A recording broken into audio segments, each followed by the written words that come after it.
이제 고난의 순간에서라는 제목으로 이제 베드로전서 말씀을 함께 나누려고 하는데요. 여러분 진짜 한 구절 묵상이 벌써 이제 10월에 이제 끝이 다가오고 있고 벌써 그 9월, 10월 한 권이 끝이 나고 있습니다. 처음에는 이제 마가복음으로 시작을 해서 이사야서가 왔고요. 오늘 이제 베드로전서가 나왔는데요. 그래서 베드로전서 함께 나눠 보려고 합니다. 여러분 혹시 편지를 많이 써본 적 있나요, 여러분? 제가 전담이 되게 악필이에요. 글씨가 진짜 엄청 별로입니다.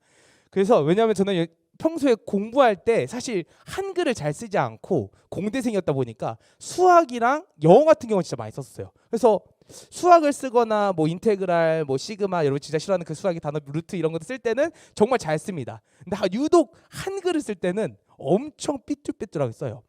그래서 웬만해서 전남이만 이게 편지를 쓰는 거를 좀 피하려고 해요. 왜냐면 내 글씨가 너무 좀 그러니까. 그런데 어떨 때는 어쩔 수 없이 편지를 써야 할 때가 있죠. 뭐 이렇게 부모님한테 편지를 쓴다든가 아니면 여자친구한테 편지를 쓴다든가 그런 기회가 왔을 때 저는 어떻게 하냐면요. 편지를 그립니다. 그림이라고 생각해요.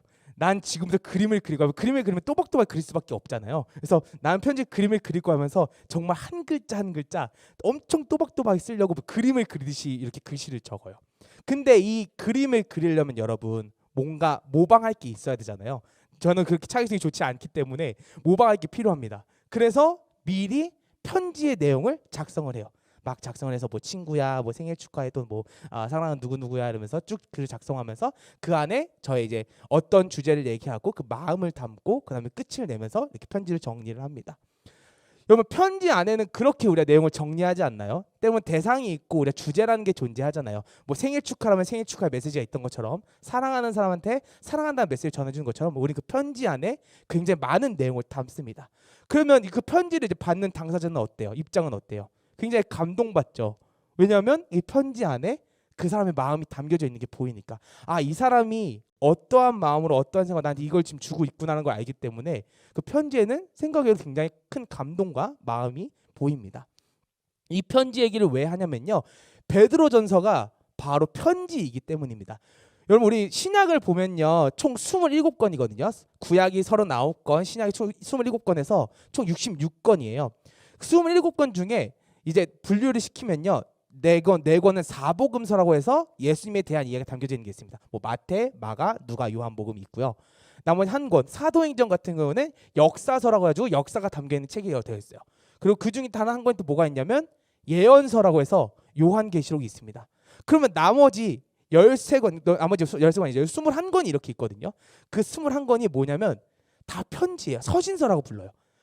그래서 안에서 굉장히 뭐 로마서, 갈라디아서, 고린도 전후서 이런 것처럼 뒤에 서가 이렇게 붙거든요. 그 말은 뭐냐면 편지. 누군가가 누군가를 향해 쓴 편지라는 것을 해서 서라고 적어 놓습니다. 그래서 그 중에 21권 중에 가장 많은 편지를 쓴 사람이 누구냐면요. 우리가 신약에서 가장 많이 볼 수 있는 바로 바울입니다. 그래서 바울 서신이라고 이야기를 해요. 13권이 이렇게 있거든요. 그래서 바울의 서신서 같은 경우 특징이 뭐가 있냐면요. 그 지역의 이름이 담겨 있습니다. 아까 말했던 로마서, 갈라디아서 그 지역에는 교회 이름 따서 왜냐하면 바울이 그 지역에는 교회에게 편지를 주다 보니까 이 지역에는 편지다라고 해서 분류하기 쉽게 로마서 이렇게 갈라디아 여러 가지 이름으로 지역 이름으로 이렇게 성경이 정리가 되어 있어요. 그러면 13권이 바울의 서신이라면 나머지 8권이 남겠죠. 21권이었으니까. 그 8권은 뭘까요? 그 안에는 이제 다른 사람들이 쓴 편지들이 있습니다. 이 8권이 갖고 있는 특징 중에 또 하나 뭐가 있냐면요. 이 앞에 그 편지를 쓴 사람의 이름이 적혀 있어요. 그래서 베드로 전서는 과연 누가 썼을까요? 그렇죠. 베드로. 하나님의 제자, 예수님의 제자인 베드로가 쓴 겁니다. 베드로가 그래서 말씀을 베드로서 1장 1절을 보면 이렇게 적혀 있어요. 네, 말씀 한번 보여주세요. 예수 그리스도의 사도 베드로는 본도, 갈라디아, 갑바도기아, 아시아와 비두니아에 흩어진 나그네 곧 하나님 아버지의 미리 아심을 따라 성령이 거룩하게 하심으로 순종함과 예수 그리스도의 핏부림을 얻기 위하여 택하심을 받은 자들에게 편지하노니 은혜와 평강이 너에게 더욱 많을지어다 라고 얘기하면서 처음에 뭐라고 얘기하냐면 예수 그리스도의 사도 베드로라고 얘기합니다. 처음에 이제 편지를 쓴 사람이 누군지 설명을 해줘요. 그리고 그 다음에 당사자를 얘기해준다. 난 지금 누구한테 편지를 쓰고 있어라고 하면 그 이유 얘기하는데 그 뭐냐면 바로 흩어진 나그네라고 이야기해요. 나그네가 NIV 영어 성경을 보면 스트레인저라고 얘기하거든요. 즉 무슨 말이냐면요. 이방인들이에요. 이방인들에게 지금 편지를 쓰고 있는데 이 이방인들이 어떠한 사람이냐면 바로 순종함과 예수 그리스도의 핏부림을 얻기 위하여 택하심을 받은 자들, 즉 예수 그리스도를 믿기로 결정한 이방인들에게 지금 베드로는 편지를 쓰고 있는 겁니다. 그래서 베드로전서의 전체적인 내용은 이 이방인들을 향해서 베드로가 이런 하나님 이런 거여서 계속 편지를 쓰고 마음을 담아서 쓰는 편지라고 우리는 생각할 수 있죠. 그러면 우리가 당사자를 알았고 편지 쓴 사람을 알았잖아요. 그럼 과연 어떠한 내용을 전달하기 위해 과연 이 편지의 내용을 적었을까요? 혹시 괜찮으시다면 우리 저희 스태프들 혹시 죄송해요. 에어컨 혹시 틀어줄 수 있을까요? 네, 더워하는 친구들 많은 것 같아서 감사합니다. 그러면 아까 말했듯이 우리 이제 저자를 알았고 우리가 쓴 사람을 알았으면 이제는 어떠한 내용을 대체 베드로가 전하고 싶은지 알아가야 되잖아요. 그 내용이 바로 베드로전서 1장 6절에 적혀 있습니다.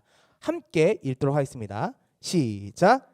그러므로 너희가 이제 여러 가지 시험으로 말미암아 잠깐 근심하게 되지 않을 수 없으나 오히려 크게 기뻐하는도다. 아멘. 제가 빨간 글씨로 적어놨는데요.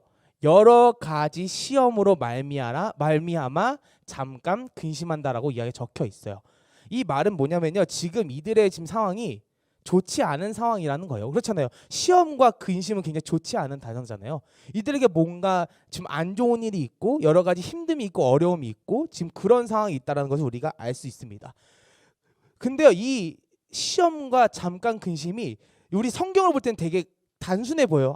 잠깐 근심은 뭐 얘네가 그렇게 어려운 상황이 아닌가 보구나라고 생각할 수 있는데 이때 베드로전서의 시대적 배경을 잠시 살펴보면요. 이때 어떠한 상황이었냐면요. 로마의 네로 황제라고 하는 왕이 직위에 올라옵니다. 이 사람이 어떠한 사람이면요. 로마 시대 가운데서 가장 폭군이었던 사람이었어요. 근데 이 사람이 이제 왕권을 잡고 있던 시기에 로마에 엄청난 화재 사건이 일어납니다. 큰 화재 사건이 일어나요. 뭐 그거에 대한 여러 가지 많은 이야기들이 있는데 이 네로 황제가 그 화재 사건을 보고 어떻게 얘기하냐면요. 막 범인을 찾은 게 아니에요. 누군가 잘못된 사람 찾은 게 아니라 그 화재에 대한 책임을 모두 다 그리스도에게 넘깁니다. 다 기독교인에게 넘겨요. 다 너네가 잘못한 거라고 하면서 어떻게 하냐면요. 기독교인들을 잡아다가 화형시키고 십자가에 못 박아 죽이고 갑자기 탄압이 시작됩니다. 박해를 시작해요. 왜냐하면 로마의 국조가 기독교였거든요. 예수를 얼마 전까지 믿고 있었는데 갑자기 네로 황제가 올라오면서 대형 화재가 일어나더니 그 다음부터 갑자기 얼마 전까지만 해도 예수를 믿는 게 너무나 쉬웠고 교회 다니는 게 어렵지 않았고 그러고 있던 시기에 갑자기 그 다음 날부터 탄압이 들어오기 시작하는 겁니다. 외부적인 압박이 들어오는 거예요. 그러면 어떻게 됐어요? 이들은 목숨을 살기 위해서 숨겠죠. 도망치겠죠. 성경에 나온 것처럼 잠깐의 금심의 시기가 아니에요. 여러 가지 시험이 오는 게 거의 목숨을 잃을 정도의 시험들이 지금 다가오고 있는 겁니다. 즉 이들에게 지금 무엇이 오고 있냐면요. 고난이 오고 있는 거예요. 너무나도 어렵고 힘들고 자신의 목숨까지 위험한 고난. 그 고난이 오고 있는 이 지금 베드로전서에 있는 유대인들에게 베드로는 한마디 더 이야기를 합니다. 그 다음 구절에 바로 이렇게 이야기가 나오는데요. 베드로전서 1장 7절 말씀입니다. 함께 읽도록 하겠습니다. 시작. 너희 믿음의 확실함은 불로 연단하여도 없어질 금보다 더 귀하여 예수 그리스도께서 나타나실 때에 칭찬과 영광과 존귀를 얻게 할 것이니라. 아멘. 이렇게 적혀 있죠. 너희의 믿음 확실함은 불로 연단하여도 없어질 금보다 더 귀하며 라고 적히면서 베드로는 이들에게 무엇을 주고 있냐면요. 희망을 주고 있는 거예요. 여러분 생각해 봅시다. 금이 뭐예요? 금은 무엇을 상징해요? 불을 상징하죠. 우리 영화나 이런 거 보면 드라마 보면 많잖아요. 막 부자인 사람들 표현할 때 어떻게 해요? 모든 벽이 금칠되어 있고 막 서랍 열면 그 금괴가 잔뜩 있고 그런 걸 보면서 이 사람이 부자구나. 이 사람이 정말 부가 많으신 사람이구나라고 우리는 생각을 하죠. 근데 지금 베드로는 이야기를 합니다. 불과 연단, 즉 고난 순간의 가운데서 금은 없어진다고 얘기해요. 즉 이 불같은 이 연단의 시간, 이 고난의 시간을 이겨내기 위해 금은 필요가 없다라는 겁니다. 오히려 필요한 것은 무엇이냐면 바로 예수 그리스도의 믿음, 하나님에 대한 믿음이 그 확실함이 오히려 더 너에게 필요하고 그것이 너를 더 연단시키고 단단하게 만들 거라고 지금 이야기를 하고 있는 겁니다. 그렇잖아요. 여러분 금은 불 만나면 사라지지만 여러분 철이나 강철이나 이런 것들은 어떻게 돼요? 처음엔 별로 볼품이 없어 보이지만 그렇게 불이 닿으면 닿고 연단시키면 시킬수록 점점 더 단단해지잖아요. 그런 것처럼 우리가 볼 때는 이 시기를 이겨내기 위해, 이 고난의 시기를 이겨내기 위해 뭔가 금이 필요한 것 같고 부가 필요한 거고 뭔가 나의 능력이 필요한 거, 나의 뭔가 있어야 될 것 같다는 느낌이 드는데 베드로는 그렇게 얘기하지 않는 거예요. 금보다 더 중요한 것은 바로 너희의 믿음, 바로 그 예수 그리스도의 믿음이야 라고 얘기하면서 하나님에 대해서, 예수님에 대해서 한 번 더 이들에게 설명을 해줍니다. 그리고 이 고난을 견뎌내기 위해 베드로는 두 가지의 방법을 알려줘요. 첫 번째가 바로 무엇이냐면요, 바로 거룩하게 사는 것입니다. 거룩하게 살라라고 이야기해요. 베드로전서 1장 15절에서 16절 말씀인데요, 함께 읽도록 하겠습니다. 시작. 오직 너희를 부르신 거룩한 이처럼 너희도 모든 행실에 거룩한 자가 되라. 기록되었으되 내가 거룩하니 너희도 거룩할지어다 하셨느니라. 아멘. 말씀에 적혀 있죠. 너희를 부르신 거룩한 이처럼 너희도 모든 행실에 거룩해져라 라고 이야기합니다. 여러분, 거룩이라는 단어가 무엇인가요? 거룩이라는 단어 아는 사람? 거룩. 요즘에 이제 저희 전체 교회에서 거룩과 성수를 계속 이야기하고 있는데, 담임 목사님 이야기하고 계신데, 거룩이 무슨 단어인지 아세요, 여러분?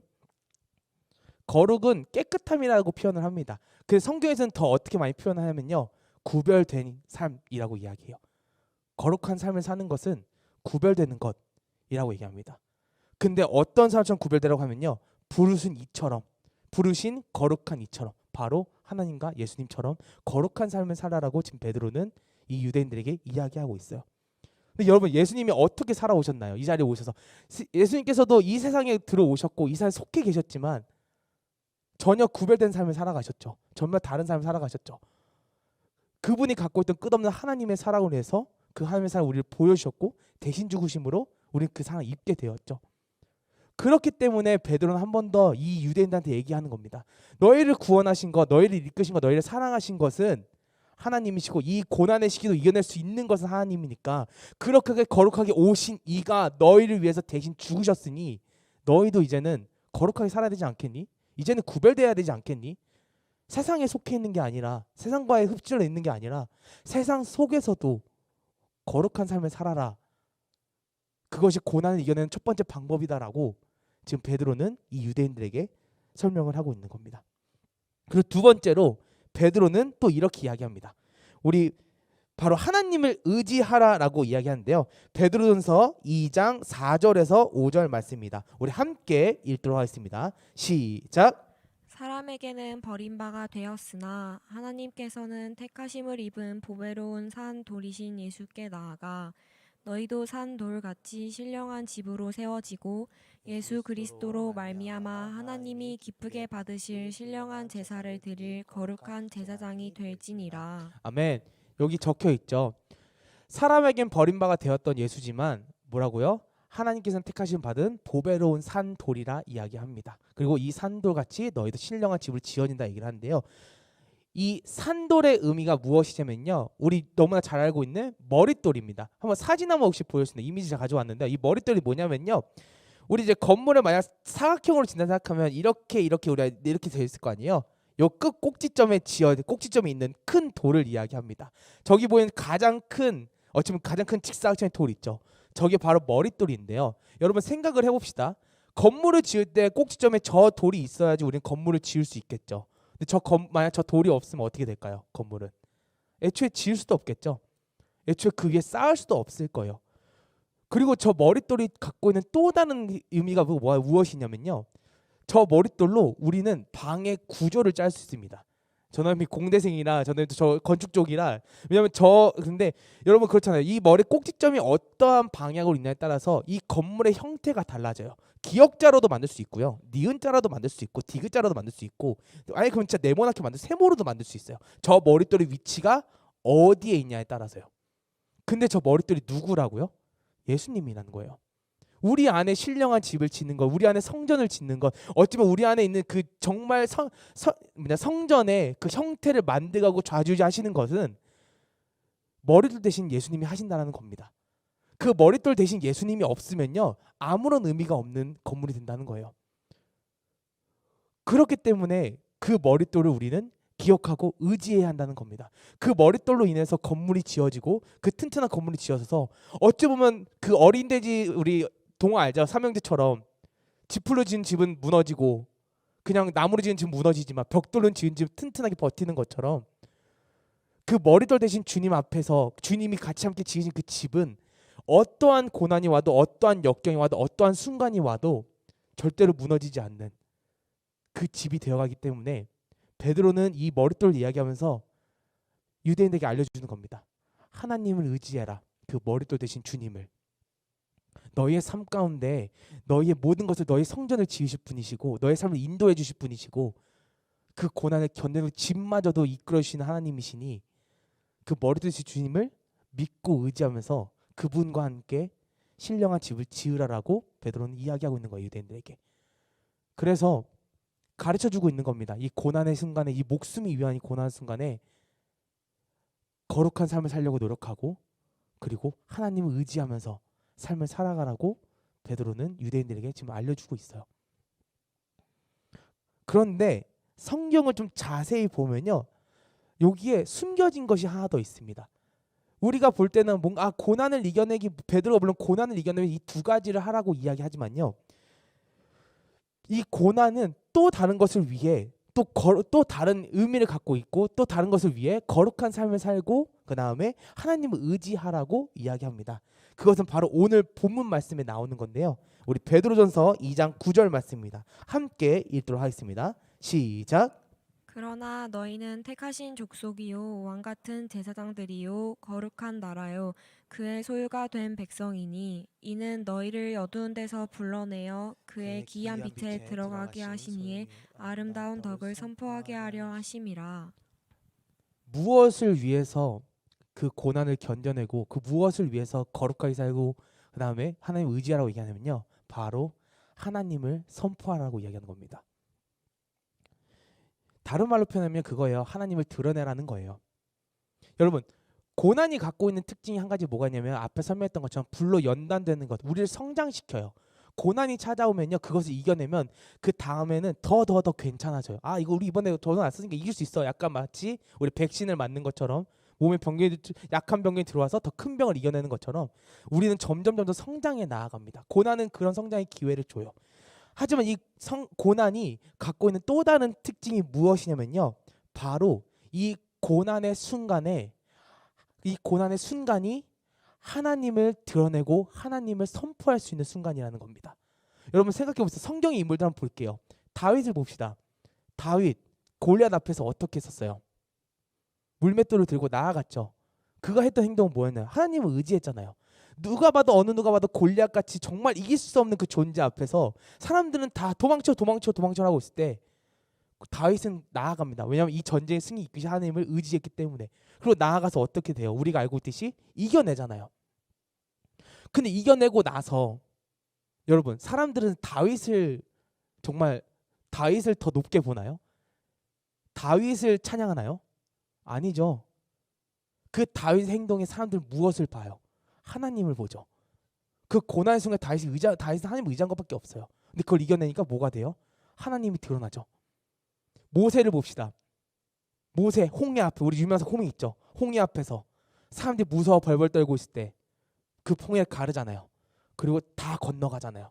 그러고 나서 이스라엘 백성이 살아남습니다. 그러고 나서 찬양하는 게 누군가요? 모세를 찬양하나요? 아니요. 그 일을 행하신 하나님을 찬양하죠. 고난은요, 여러분 그런 특성을 갖고 있습니다. 힘들고 어렵고 우리를 정죄시키기도 하지만 그 고난 순간에 하나님을 가장 잘 드러낼 수 있는 순간이 되기도 해요. 그래서 지금 베드로는요 오히려 사실 유대인한테 이야기하는 거예요. 너네 이거 이겨낼 수 있어. 견뎌낼 수 있어. 그리고 이 순간 얘들아 가장 너희가 하나님을 잘 드러낼 수 있는 순간이야. 그러니까 거룩하게 살아. 그러니까 구별되게 살아. 그리고 하나님을 의지해 라고 이야기하면서 이들을 이끌어주고 있는 겁니다. 이 베드로전서에 있는 이 유대인들을 보면서 전도하면 사실 계속 우리의 상황이 아닐까라는 생각을 했었어요. 여러분 얼마 전에 이제 세미나도 하고 세미나 오셔서 교수님께서 이야기하시고 저희 목사님들이 저한테 해줬던 이야기를 정말 많이 했는데 이런 얘기를 하셨어요. 소년부 때 1000명이었던 아이들이 중등부에 올라와서 500명이 되고 500명이었던 아이들이 중등부에서 고등부 올라오면서 250명이 되고 그 250명이었던 아이들이 대학부 가서 100명도 안 낳는다.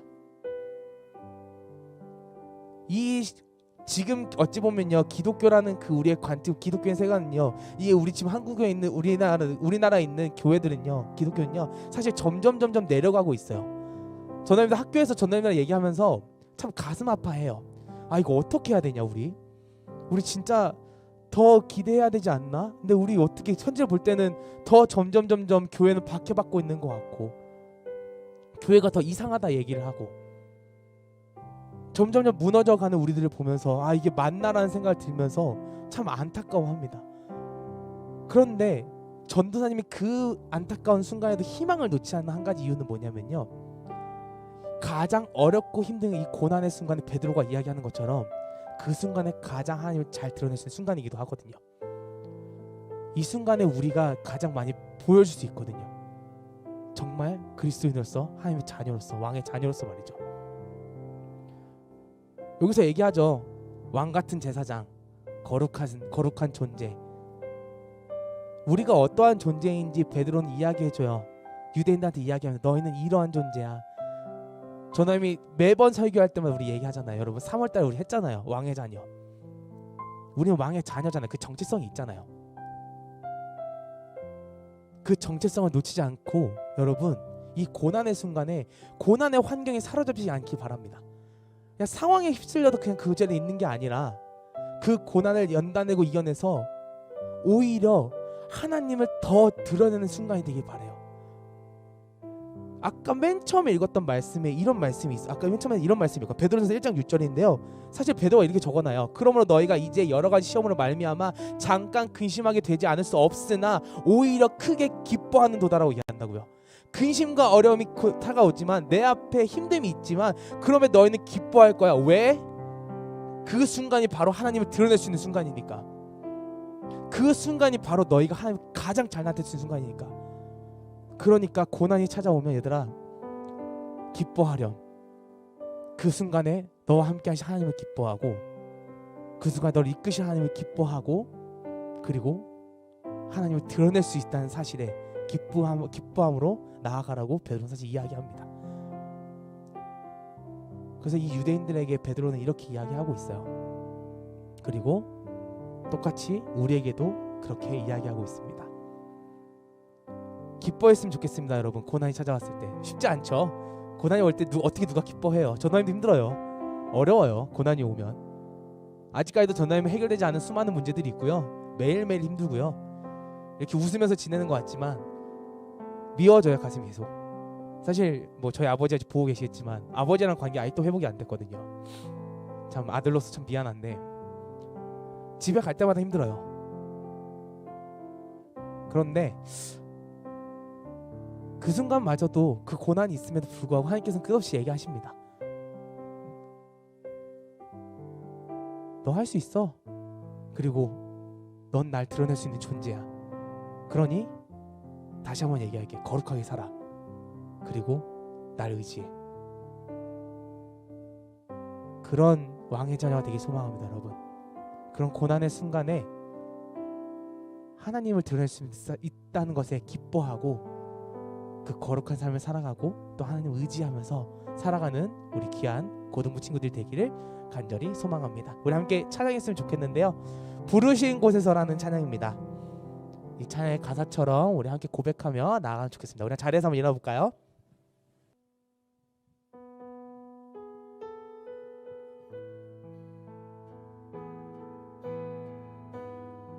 어떠한 상황에서도 어떠한 환경에서도 하나님 예배로 나가기 원합니다. 따스한 성령님, 따스한 성령님, 마음으로 보내 내 몸을 감싸며 주어지는 평안 만족감을 느끼네. 한 번 더 따스한 성령님, 따스한 성령님, 마음으로 보내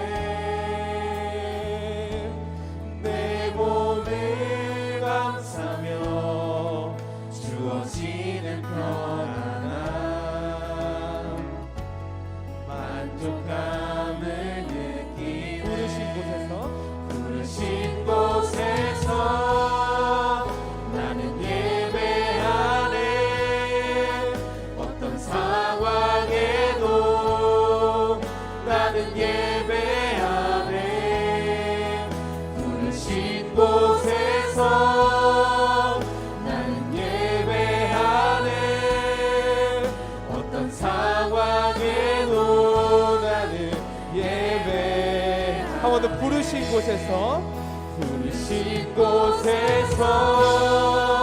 나는 예배하네. 어떤 상황에도 나는 예배하네. 부르신 곳에서 나는 예배하네. 어떤 상황에도 나는 예배하네. 우리 찬양을 나가자. 내가 걸어갈 때 길이 되고 살아갈 때 삶이 되는 그곳에서 예배하네. 내가 걸어갈 때 길이 되고 살아갈 때 삶이 되는 그곳에서 예배하네. 한 번 더.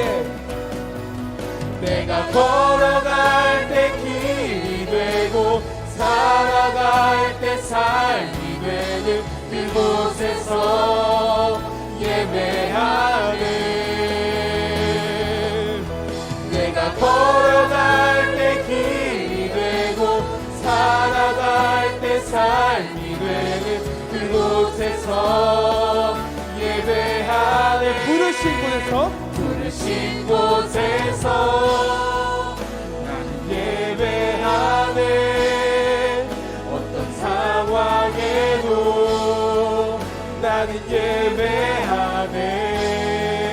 부르신 곳에서 나는 예배하네. 어떤 상황에도 나는 예배하네. 우리 마지막 번째 찬양합시다. 부르신 곳에서 나는 예배하네.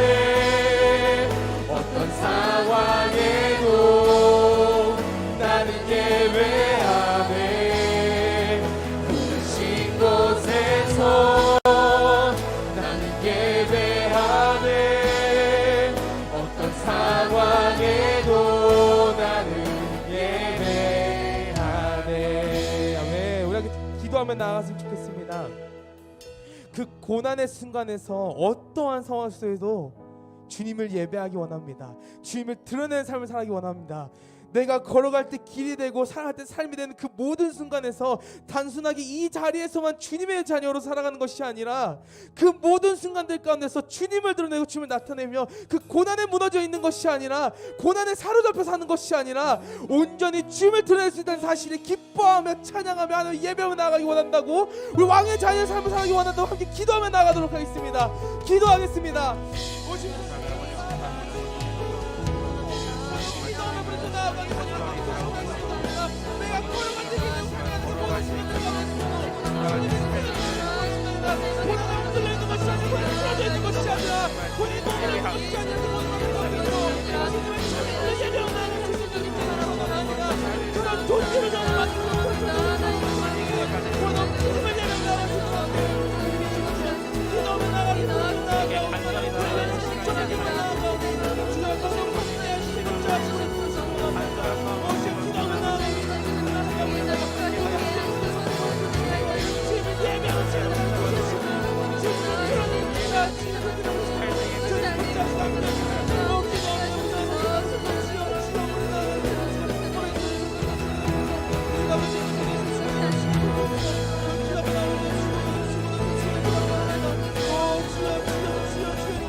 하나님 감사합니다. 또 감사합니다.